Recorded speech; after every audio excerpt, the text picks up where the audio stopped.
ఈ వీడియోలో ఒక ఐసోటోప్‌లో మనకి ప్రోటాన్‌లు, ఎలక్ట్రాన్‌లు, న్యూట్రాన్‌లు సంఖ్య ఇచ్చినప్పుడు, ఆ ఐసోటోప్ ఏ మూలకానికి చెందింది, ఏ విధంగా తెలుసుకోవాలో వివరంగా చూద్దాం. ఇక్కడ ఒక ఉదాహరణ ప్రశ్న ఉంది.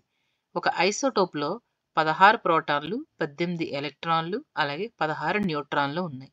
అయితే ఈ ఐసోటోప్ ఏ మూలకానికి చెందింది మనం ఎలా తెలుసుకుంటాం? మొదటగా ప్రశ్నను మీరు చూసినట్టయితే ఇక్కడ 16 ప్రోటాన్‌లు కలిగి ఉంది ఐసోటోప్.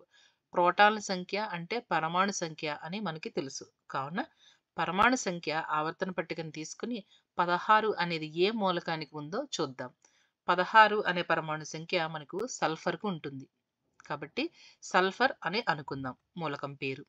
ఇప్పుడు ప్రోటాన్లు మరియు న్యూట్రాన్లు ఎన్ని ఉన్నాయి? 16 మరియు 16.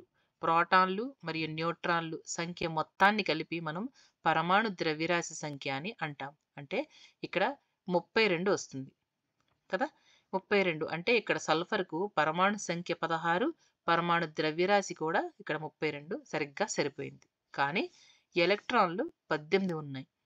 18 ఎలక్ట్రాన్లు కాకుండా సల్ఫర్‌కి ఎన్ని ఉండాలి? 16 ఎలక్ట్రాన్లు ఉండాలి. కానీ 2 ఎలక్ట్రాన్లు ఎక్కువగా ఉన్నాయి. కాబట్టి ఇక్కడ వేస్తాం. అంటే ఇది సల్ఫర్‌కు చెందిన ఐసోటోప్ రుణాత్మకమైన 2 ఆవేశాన్ని కలిగి ఉంది. లేదా -2 అనే రుణాత్మక ఆవేశాన్ని కలిగి ఉన్న ఐసోటోప్. ఈ విధంగా మనం ప్రోటాన్లు, న్యూట్రాన్లు, ఎలక్ట్రాన్ల సంఖ్య తెలిస్తే అది ఏ మూలకానికి చెందిన ఐసోటోప్ అనేది సులభంగా తెలుసుకోవచ్చు. రెండవ ప్రశ్న, ఈ ఐసోటోప్‌లో ఎన్ని ప్రోటాన్లు, ఎలక్ట్రాన్లు, న్యూట్రాన్లు ఉన్నాయి? ఇక్కడ మనకిచ్చిన ఐసోటోప్ ఫ్లోరిన్ 18 ఒక రుణావేశం కలిగి ఉంది. మనం ఈ రకమైన ప్రశ్నలకు సులభంగా సమాధానాన్ని తీసుకురావడం కోసం 2 విషయాల్ని ఎక్కువగా గుర్తుపెట్టుకోవాలి. ఒకటి పరమాణు ద్రవ్యరాశి సంఖ్య, 2 పరమాణు సంఖ్య.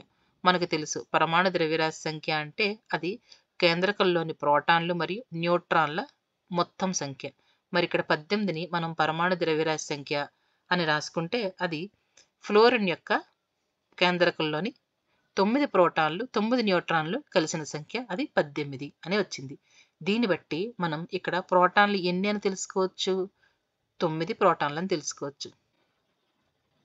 అలాగే ఎలక్ట్రాన్లు ఎన్ని ఉన్నాయి? మనకి ఫ్లోరిన్‌లో ఎలక్ట్రాన్లు 9 ఉంటాయి కదా!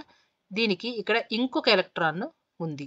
ఈ 2 కలిపితే మనకి మొత్తం 10 ఎలక్ట్రాన్లు ఉంటాయి. అంటే మనం సమాధానంలో ఒక్కొక్కటి నింపుదాం. ప్రోటాన్లు 9 ఇచ్చిన పరమాణు ద్రవ్యరాశి సంఖ్య ప్రకారం.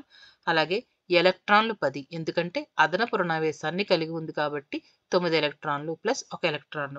అలాగే న్యూట్రాన్లు 9 కలిగి ఉంది. ఎందుకు? ప్రోటాన్లు, న్యూట్రాన్లు కలిపి 18 కనుక.